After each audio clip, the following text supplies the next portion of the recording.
Welcome, Professor Abukhalil. Thank you. I want you to help us understand the Saudi piece inside ISIS, behind ISIS, and in Washington too. Right. I think it would be more accurate to say that there are many layers of proxy wars that have been going on in Syria for the last 3 years. I think the United States has not been a bystander. What we have done 3 years ago is that we assumed, wrongly of course, that Bashar al-Assad was about to be overthrown. As a result, we made it very clear to our client states of Turkey, Qatar, and Saudi Arabia that they can go ahead, arm, and finance the so-called Syrian rebels.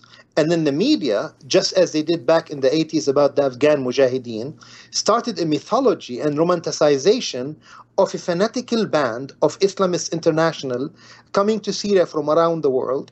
And they basically presented an image to the American public that these are some moderate liberals under the fictitious name of a free Syrian army that doesn't really exist on the ground in order to justify the American project. The Congress is still subscribing to this mythology by this generous $500 million that was extended to the so-called Syrian rebels. What was happening in Syria 3 years ago is basically a multiplicity of proxy wars. You have on the one hand Qatar and Saudi Arabia fighting it out.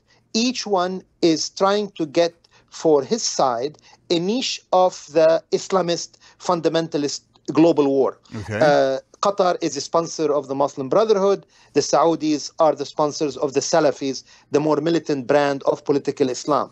The United States, of course, was supporting both of these states in their wars inside Syria. Turkey was on the side of Qatar. You have on the other side a Sunni Shiite war.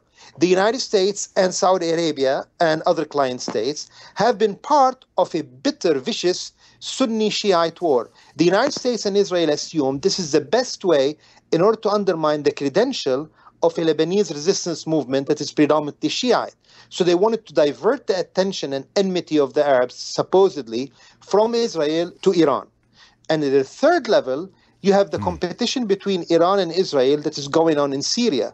Israel calculated that by bringing down the Syrian regime, then the Iranian and the Hezbollah would be at a great disadvantage. Let us not forget the Israeli lobby and the Saudi lobby, and John Mearsheimer, of course, knows and wrote a lot about that, are quite active in Washington, D.C., and they have been quite instrumental in this generous funding of the so-called Syrian rebels.